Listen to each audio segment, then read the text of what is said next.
Hello, good morning, and welcome to the Roundtable on OGTV, The People's Telly. My name is Morani KJ Shobaluju, and today we are focusing on a very big topic that is affecting everyone. It affects you, it affects me. What are we talking about this morning? We are actually going to examine one of the biggest challenges facing agricultural sector in Nigeria today. You know, when we're talking about agricultural sector, a lot is involved, and this is looking at how to preserve what we produce. And that is why the topic of discussion today is preservation of farm produce for food sufficiency. And joining me in this conversation, as we do on this program, are two able personalities who would just be doing justice to the topic of discussions today. The idea is, the plan is, what is the problem? It's been identified. Preservation of what we produce is a bit at the very, very lower, when it comes to describing it, it's still very low in Nigeria of today. And of course, my guests in the studio are going to be talking about it, looking at it holistically, and prefer solution where necessary. Join me as I welcome in the studio today. Yoruba will say, what a man can do, that's I believe a woman can do equally better, if not much more better. So that's why we're having a balanced studio this morning. Join me as I welcome Mrs. Agnes Yetunde Akinshowo. Did I get that name correctly, madam? Yes, you got it. Okay, Akinshowo, she's an agriculturist. Good morning. Good morning. Nice having you join us this morning. I'm happy to be here. And of course, on my left here is Venerable Dr. Gbinro Adebiyi. He's also a public face on this program. He's a public affairs analyst, and of course, what we are discussing today affects him too, affects his home. Good morning, nice having you join us, sir. Good morning, it's always a pleasure having me. Thank you so much, sir. Yes, straight to business. Nigeria today produces plenty but losses much after harvest, and of course post-harvest losses, according to the Food and Agriculture Organization estimate, accounts for 40% of farm output, and this is actually so alarming, and it calls for concerns, really talking about the amount of losses recorded by farmers, talking about farm output every year. And this is talking to the problem we have on our table. So let me begin from you, because I don't want to look so biased this morning, so I'll start from your side, sir, because going to start with her might mean that is because she's a woman. Okay, let's go straight to the business.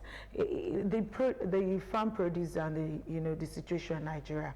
How do you describe this situation? I've said a lot about having a low preservation when it comes to farm produce and the preservation of it. Thank you. I want to start from this point of view. You can only give what you have. What you don't have, you can't give. The question that you follow your question to me immediately is, how much really are we producing agriculturally? Whereas against the background of our historical past, this country, this nation used to be an agrarian society. Cocoa in the west, in the east you have yam, in the north the pyramids, and in the east you have palm oil and the likes. But virtually everything has fizzled off. And there's a Yoruba maxim that persists that once the food issue is resolved, every other thing is secondary or minor. So we are really not really producing enough. Talk less of preserving. Are you getting my point? For instance now, there is a farmer herders crisis. A lot of lands have been grabbed from these farmers, professional farmers. A lot of them don't have access to farming as it used to be in the past. Even if they have access, where are the incentives, so to speak? So really, like I said, you can only give what you have. What you don't have, you cannot give. We are trying, but I believe we can do far more better, particularly agriculturally, because like I said, Yorùbá ní and a philosopher once said, let food be thy medicine and medicine thy food. That was Hippocrates. Are you getting my point? Because food is essential to life. Without food, who are we? All the nutrients, all the components, all the vitamins, all the carbohydrates you get from supplementary drugs, you obtain from once you have a balanced meal. But do we really have food sufficiency when you talk of producing agrarianly as an agricultural state? No, we are not. And these are we need to examine extra the causal factors. Why are we not where we should be agriculturally? The lands are fertile. As when you drive through OGTV road here, left, right, center, you see vast lands wasting. Are we going to look at, the interest now? You're talking about people, we are not doing enough. If I would get you clearly, we are not producing as expected. Like myself, I know that to an extent I've contributed a little, I did a little of backyard farming, like they used to say. But if you're looking at it, do you think everybody have that interest? You have said it, that poverty is identified, but there's a solution to poverty when there is no hunger. You see, when you look at the context from which you are looking at it, backyard farming is subsistence farming. We are talking about the country as a whole now. There should be a declaration of an emergency in the agricultural sector, seriously speaking. There is a crisis in that sector, and food is key to life. Food is an essential component, an ingredient of human life. So we need to seriously rejig a lot of things about our policies at the state, at the local, and at the national level. Of course, government has been, it's been a kind of discussion on the table of government with some, recently that there should be a diversification from the oil sector. The reliance on the oil sector for, growth, for the economic stability of the country it's done a lot to us as a nation. And government has been calling on people that there should be a diversification from that sector to, agriculture. Agriculture is seen as a mainstay of any economy. And considering the fact that government themselves will not go to the farm, the people will. So I'm looking at it from the perspective of, the everybody. It's calls for contribution from you and I. Obviously. So how do you react obviously, to this? Yes. Like I said in my intro, food is life. Life is food. Okay? We must seriously have a rethink about our agricultural policies. For instance now, we claim to be operating a federal system. Are we truly federal? Are you getting my point? Democratically, are we federal? That is an issue. If we are, and if we are not, let us x-ray and see where we are. The issue of the federal government serving as an octopus, dictating a lot of policies, as it were, from the center, has to be divested to a reasonable level. The local governments should have, like where people are agitating for autonomy at the local level, and it's gaining currency now, fine. The state should be able to have their own very, very strong agricultural policies. We have the land. Land is not our problem. You see, you talked about dependence on oil. Yes, we are a monolithic economy. It should not be so. You need to have a blend of agriculture, oil, other natural resource endowments, then blend it together, and the nation develops, not just relying on just one aspect, which is the problem. So the government will now have to, like I said, rejig and revisit the agricultural policy with a view to simulating and stimulating interest, public interest. It used to be the mainstay in the past. That was what I said in my intro. That Nigeria was known as an agricultural country. What happened to us? Cocoa, tuber yams, plantain, name it, we have it in our volume. We have, and every state in this country has what we call comparative advantage over the other when it comes to natural resource endowment, agricultural resources. We have this comparative advantage. So let us go back and see where we got it wrong, and then right the wrongs. Thank you so much, Dr. Gbinru. Yes, he has actually brushed the background of what we are discussing about this morning. And of course, you agree with me that Nigeria is also a blessed country with, very vast agricultural potential. But the biggest challenge here is, preservation. I want to ask, Madam, you're an agriculturist and you believe so much in agriculture. Let me find out from you. When we're talking about preservation, it's been challenging, kind of. I've been to a country whereby they do not even have this opportunity like we have in Nigeria. They don't have this agriculturally rich land to produce, really. But you know, the way they preserve the little they have, maybe through, you know, another means of agriculture, farming, like irrigation and the likes. This is a country where they do not, like a desert, they do not even have rainfall. They hardly have rainfall, like every 4 years. And if you get there, you are getting farm produce as fresh as what you can ever imagine. But it's not like that. So I'm talking about preservation. What exactly do you think we should do better as a nation here? Thank you very much. First of all, I think we need to give kudos to the farmers, and we really need to give kudos to the farmers, because year in, year out, we have farmers on the farm producing for us to eat. And for this topic to come up, preservation to reduce wastage, that means we are producing a lot. If you are thinking of if we have been having wastage, that means we produce surplus during the season. If we have not been doing that, this topic will not come up. If we don't have sufficient food during the production season, this topic will not come up.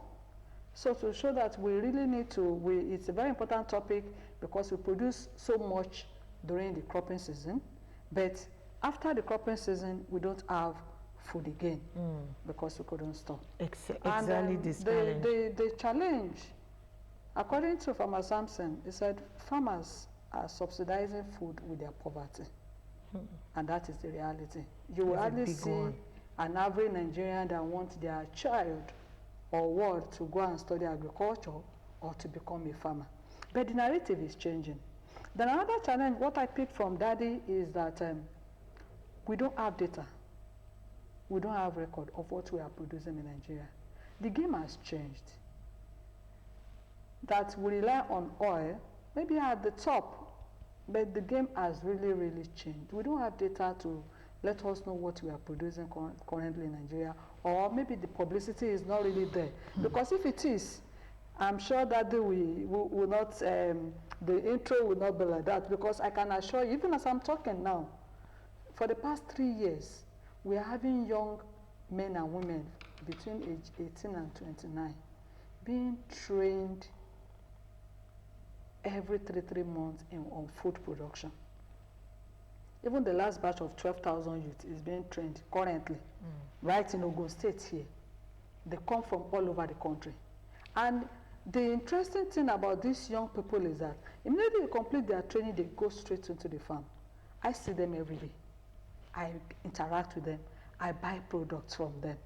And they are all over the place, increasing food production, increasing food sufficiency, so that we are not producing enough, maybe during off season, and you have brought it up. The only reason why we don't have during off season is because of preservation. Exactly my point, madam. You know, can you say that outrightly we are food sufficient as a nation? Because, you know, we are talking about sufficiency.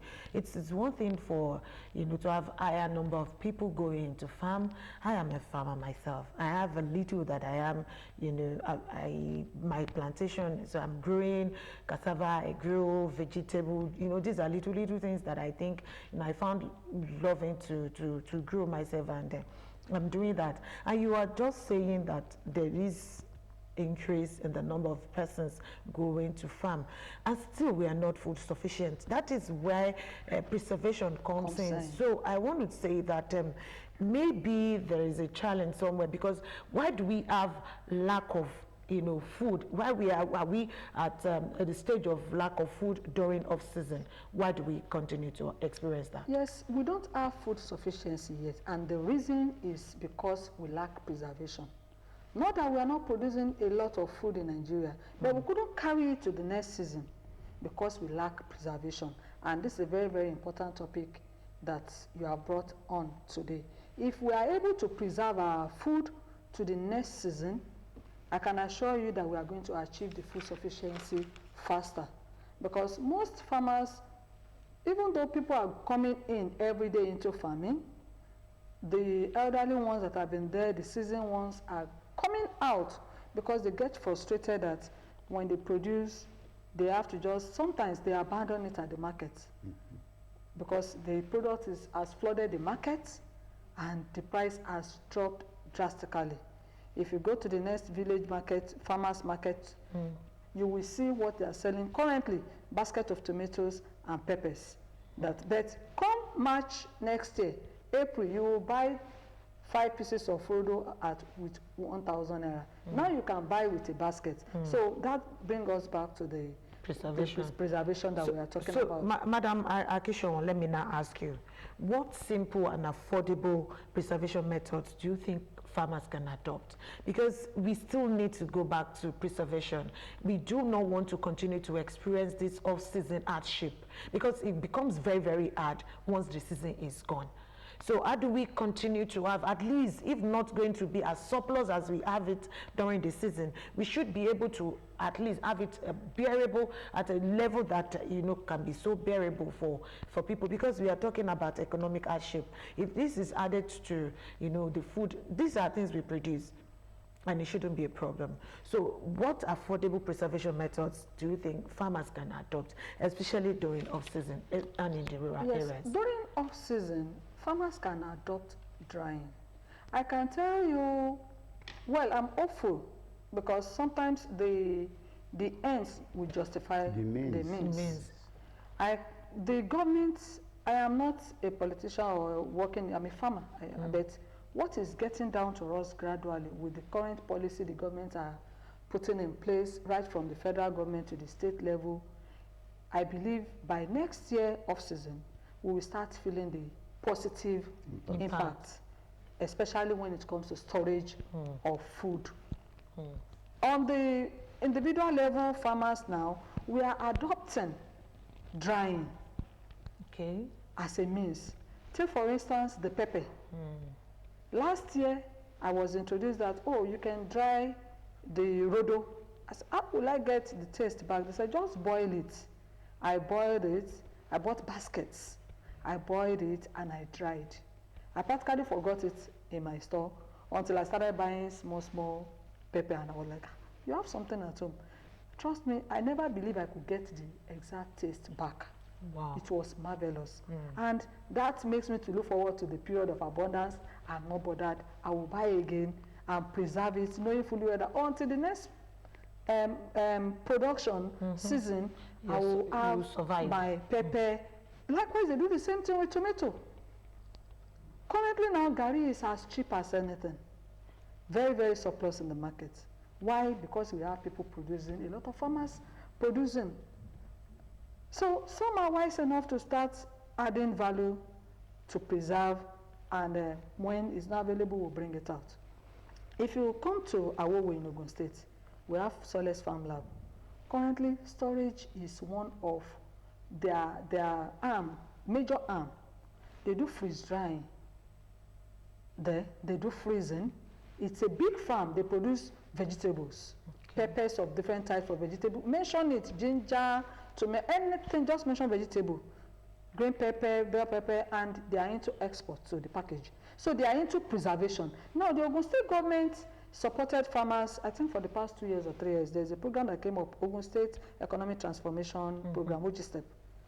Not only subsidizing some input for government, for farmers, they have gone further to, on every settlement, to produce a storage, preservative means.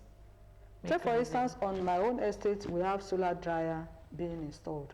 Go to my 6, you see them installing processing facility and freezing for broilers. Go to our settlement, you will see solar dryer, maybe for maize. Why? Because they don't want us to run out of this crop during off-season. That's why I said by next year, we may be seeing the effect of what the government is doing to enhance that we have food sufficiency, so that we will reduce wastage. The wastage we recorded last year, I'm sure we won't, if we have data, if you have the record that is being kept, you will discover that the food items may not be as expensive. I'm projecting next year as it was.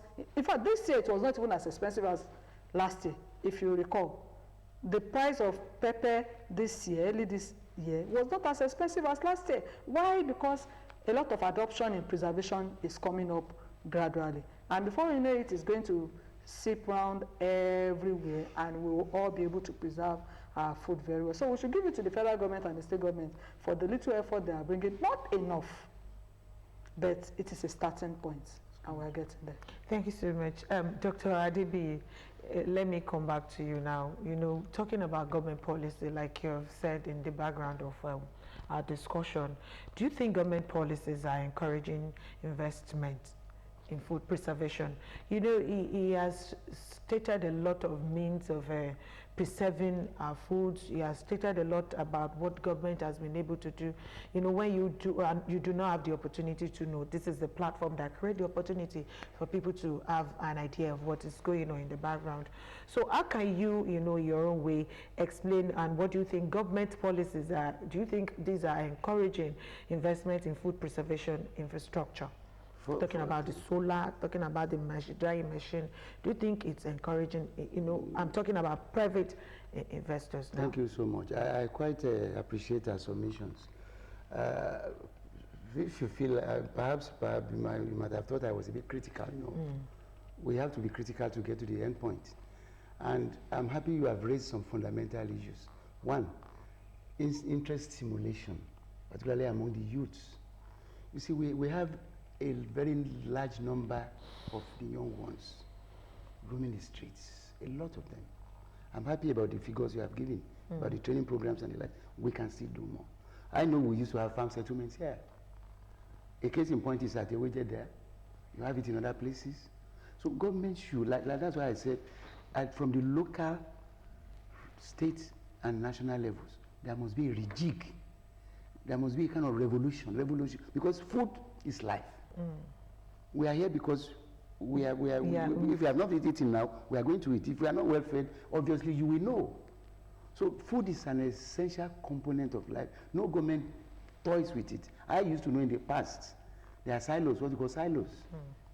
In the north, you have all these locally built silos too, for drying maize, for preservation of a lot of farm produce.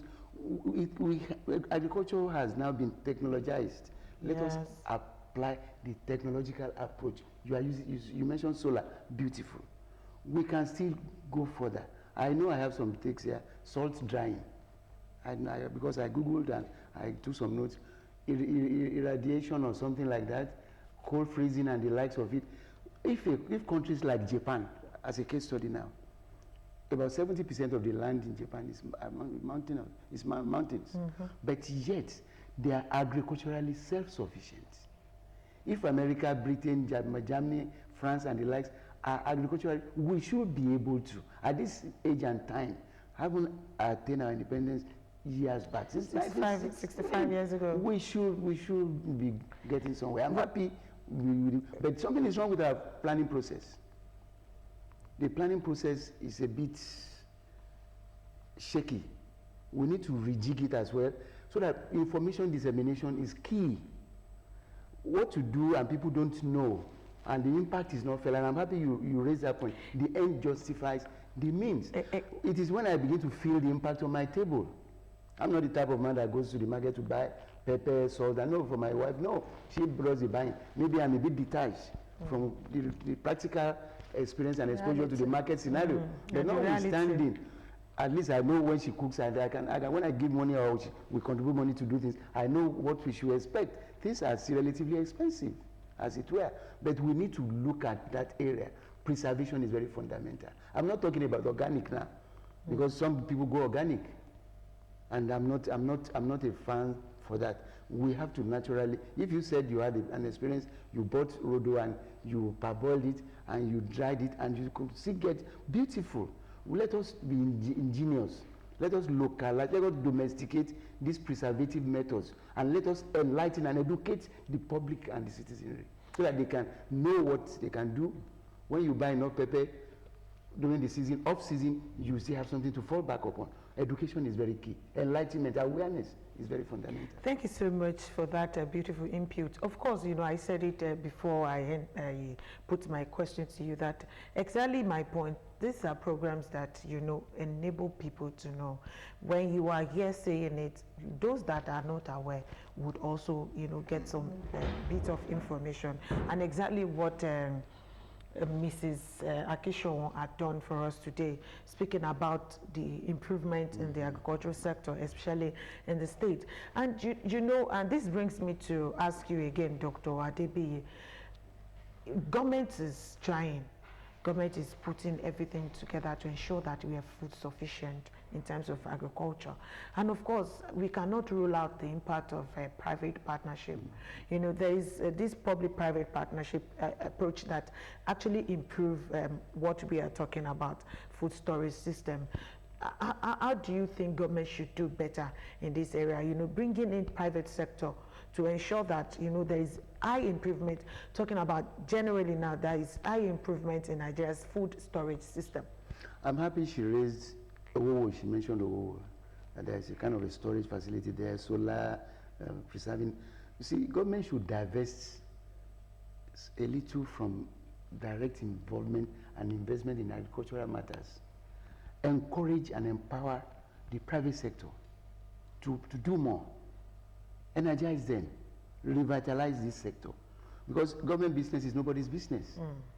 When you put so much money and you want it supervised by government establishments and bureaucrats, the end result is obvious in most cases.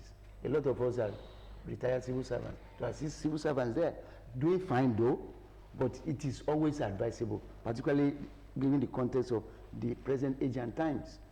The government should divest a little, face other issues, encourage the agriculture, generate the policies. For private people, government should be a kind of a think tank platform. Not that they cannot also do, they can do at a micro level, but engage and empower the private sector. Stimulate interest, attract them, maybe through Bank of Agriculture. I know we have a Bank of Agriculture. Let the incentives be liberalized. Let the loans be available at a very reasonable, what do you call it, profit interest or whatever, so that people will get attracted. Then stabilize the economy, security-wise. Let us ensure we have enough security, so to speak, because nobody invests his money where there is insecurity. So once the security environment is reasonable and relatively peaceful, people will invest. But like I said, government should divest. Allow the policy to generate the policies, but let the private sectors and other private investors and individuals take it from there by giving policies, maybe land rebates too, land reform policies. Let there be access to land, then mechanized farming. Because primitive farming cannot stand the order of the day now. Course. We have to, that's why I said revolutionize the agricultural sector. Let it be mechanized. People are getting Tractors, tired by the day. harvesters, and the like should be deployed, and it can be on a cooperative basis. We have cooperative outlets. They can, Ministry of Agriculture, be an outlet. I used to hear, do I so get by here? Ogun State. Ogadep, yes. And there's this Fadama. And Fadama is all season farming. It's an outside word. So if Fadama is still there, if Fadama is sleeping, let us wake Fadama up. Are you getting my point? Let us inject certain things that will bring them back to action. I think hold on, please. I know she has a lot to say, but when issues like this come on board, it is just for us to further educate ourselves and talk about it and explain some things to ourselves. Yes, he's talking about Fadama. I know of the fact that we've been seeing Fadama not doing badly at all. But let's look at preservation. It is easy for maybe large-scale farmers to go about all these modern methods. We've heard about the solar dryers, the silos, cold chains, and all of these things that people can do. But how realistic really is this for small-scale farmers? How affordable do you think in the communities, in the rural communities, do you think these are reality? you know, talking about all these preservation methods? Well, as I said, maybe the publicity or information coming out, It's not enough. misinformation. What the government is doing are for small-scale farmers. Government is not focusing on large-scale farmers. They are on small-scale farmers. I'm a small-scale farmer. That should be the crux. They get to the grassroots. That's what the government, and we cannot tell government that don't involve yourself in the let private. You see the private investor that we keep talking about. We will be spending. Okay, I was watching a program yesterday, and the lady was traveling around the world, and they said Nigeria is still the cheapest country she has visited in terms of everything. How is that? But we don't know. We felt we are suffering. But the reality is that it's still the cheapest country. Now, everything that government is doing is directed to small, medium-scale farmers, not for people that have it. You talked about loan. The loan that Bank of Agriculture is giving is for small-scale farmers. Good. But we have people that can afford to go and find their way that they will go and collect agricultural loan, but it's not for agriculture. But what the government can do, which they are doing, which they have started doing, that gets to every farmer is this subsidy. The farm settlements are for small-scale farmers, Obviously. not for big investors. The solar dryer being installed there, they are for small-scale farmers like us that are there, that will take our product people there. in the rural communities? Now, it's not, they're in the rural communities, not in town. They are in the rural communities. My farm is at Olo Papa village. I came from there this morning. Okay, that's good. So I lived on the farm because the government made it enabling for me. That's good. The government built a farm estate. They looked at us. I got there as a graduate, agricultural graduate. That was how I got there. That is what we want government to be doing, and they have started doing it. That's you know, good. we were empowered. They built houses, modern house for us. That okay, as a graduate you should live. The only thing remaining is for them to give us electricity, and of course to complete the road. They have started the road to the farm, so it's interesting for us to live on the farm. Now we are involved in the OG Step program. We're producing cassava, producing maize, but we're not able to store and sell later. And they looked at it. They brought to us. Off-takers. They brought, apart from off-takers, some off-takers will go and store and wait for when it is scarce and sell at exorbitant price. The government is not trying to empower farmers with the solar dryer that they are bringing. If I produce maize, I should be able to, I should know what to sell off. If my maize gets dried to the storage level, I should be able to store till next year, April, before releasing my maize out, including our cassava, whatever we need to dry. You get what I'm saying? I'm a small-scale farmer. Likewise, several other farmers too. But this is getting to us. The federal government, in fact, I'm really enjoying what is happening now. That's good. Maybe not enough, but for the first time we are feeling the impact. That's good. And I can assure you, it's radiating, it's reflecting in the market. Last year, December, because of the OG Step program, of course, the little publicity you can give, ask farmers how much are they selling broilers. I'm also a broiler farmer. And Christmas period that they were selling 25, 30, the same size of broiler they were selling 25,000 in the market last year Christmas, I sold it on my farm 12,000 naira. And I insisted I want to sell it directly to people that want to consume. Not to, because if a reseller come to my farm and buy, we'll buy at 12,000, sell at 25, 30. So that means the impact I want people to feel, they will not feel it. And I can assure you, people thought it was a fraud. They came and were like, so this is real. Now they are already booking for this year. Because I still have that impact I got from the government. I can afford to sell less. You understand? How do you manage your fees? Exactly. That's why I said government gave us subsidy from OG Step. Okay. And from the federal government, cost of input is coming down. That's good.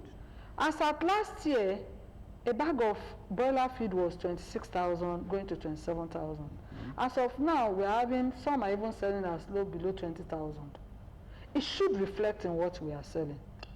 Even though our day-old cheese is not coming down, you know, it's being run by companies.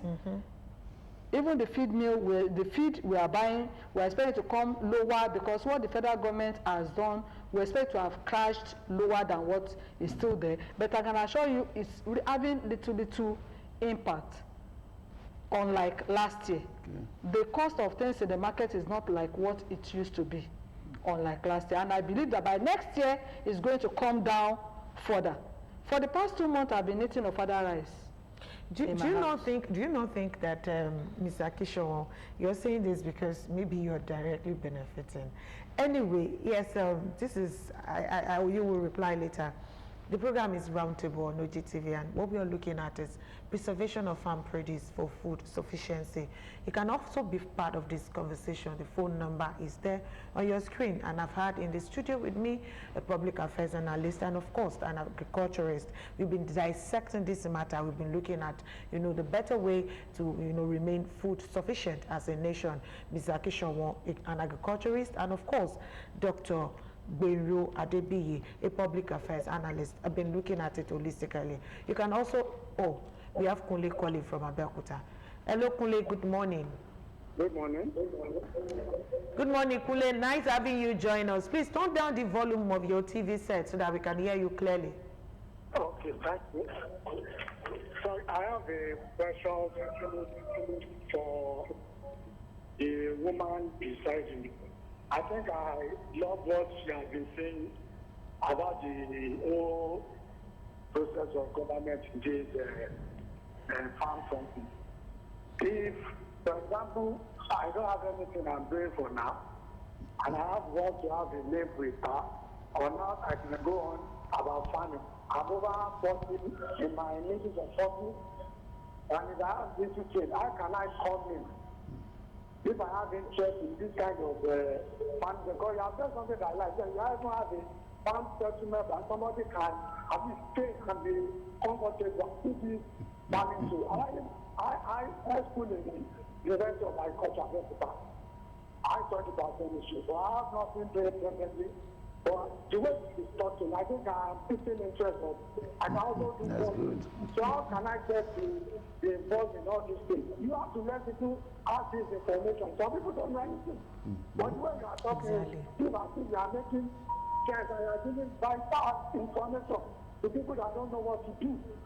Even if I have 100,000, 200,000, with what you are saying, if I join this thing, maybe I can survive and do something too.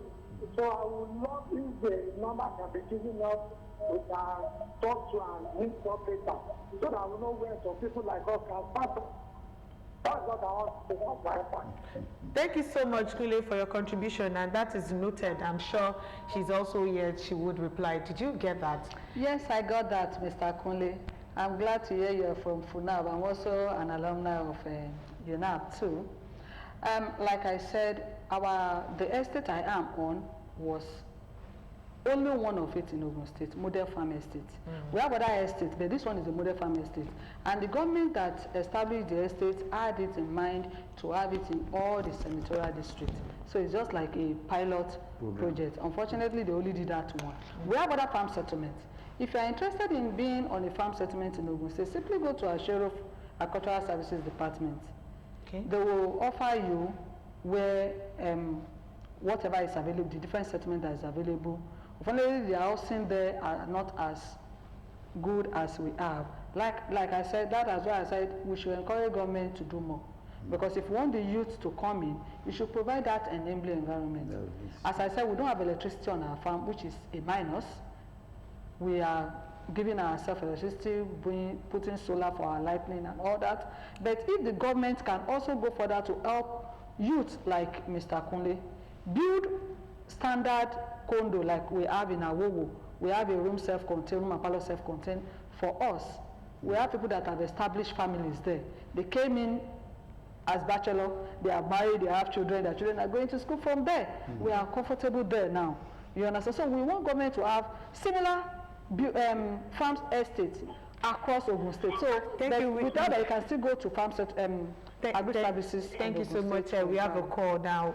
Matthew is calling us from E4. Good morning, Matthew. Please make your contribution. Good morning, madam. Good morning. I'm very happy to hear this conversation this morning. This I'm an agricultural man.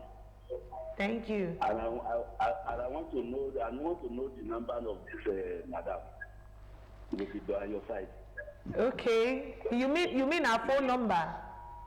Yeah. Okay, no problem. You're going to get that. But can you just go ahead with your question, please? You mean what? What is it? Can you just go ahead with your question for her? Or is that all you want, or your contribution? My question to her is that how to get the seedling or the seed. The support from government. Okay, it's from government. I'm only asking, are you saying how do you get support from government? Is that what you're asking? No, I'm talking about the seedling or seed. Okay, farming people. Did you get that? Well, I think he's talking about, maybe he's into farming, how to produce his feed or something. We have feed millers, toll millers all over the place. You need a very good feed formulation if you want to formulate yourself, or you buy finished feed. And every store that sells feed now, the companies have dropped the price, so I buy at retail store also. But concerning government subsidy, the OGSTEP program has been, I think, they've completed a cycle, though we are still open. We are still appealing to government. Like, we have people just hearing about it and are interested if government can still extend the program so that a whole lot of people can benefit from it. I can tell you that, in fact, it's really a multiplier effect. A lot of people benefited, and they can now have their own farm. So people need such support from the government. Thank you so much, Madam Makisho. You know, you've been sounding so positive, and I'm sure a lot of people watching this program will be so concerned that really is this actually the situation that brings us to, you know, the low awareness that we are talking about. And thank God this program is able to provide such a platform for people to get to know some facts. But of course, like Kule, who called from FUNAB, who is a graduate of FUNAB, he said he's got nothing doing presently, and he will be happy if he's able to get, you know, support from government. But you said something about going to agri-service for maybe to be part of farm settlement. Agri-services department are the one controlling all farm settlements and estates in Ogun State. In Ogun State. Okay, my question is, what happened to those people who, you know, actually have that farmland and they are having, you know, they are practicing on their own and they need government support? Is this also possible? That's number one. Number two is, why is this, I'm looking at it that I think it's centered on certain set of people, or everybody is allowed to benefit. No man is an island. Some people don't want to join associations or cooperatives. As you have said, government is not just coming, oh, you are a farmer, let us give you this. No, you should belong to a registered body. Most of these benefits come to farmers cooperative groups. The OGSTEP I talked about came to farmers cooperative groups, not because we are staying on a farm settlement or farm estate. On my farm estate, we have two estates, old estate and the new estate. We have between the two estates, we have about 5 or 6 farmers cooperative That's groups. good. That's good. So we have positioned ourselves so that and you mentioned Ogadep, we have extension agents going to all these farm settlements, not just farm settlements. Anywhere they have farm clusters. A lot of farm clusters are not established by government. They are individuals that brought themselves together. As long as you are a part of a cooperative, you get yourself registered. They have your data. You'll be surprised that when you get to Ogadep, in fact, if you are looking for okra farmers in Ogun State, they will provide the data. They know where every farmer is. So when I talked about Owowo, it's not just about the settlement.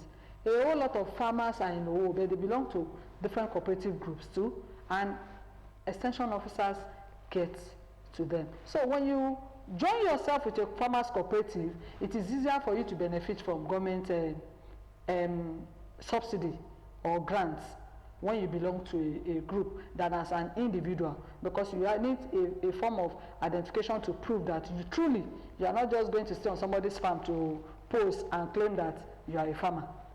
But the association will not bring somebody that is not a farmer and claim that he or she is a farmer. Let me Okay, Dr. I'm sorry. How mechanized are these farms? Yes, we are getting there. Okay. Of course, we use tractors on our farm, but they are rented. They are not government tractors.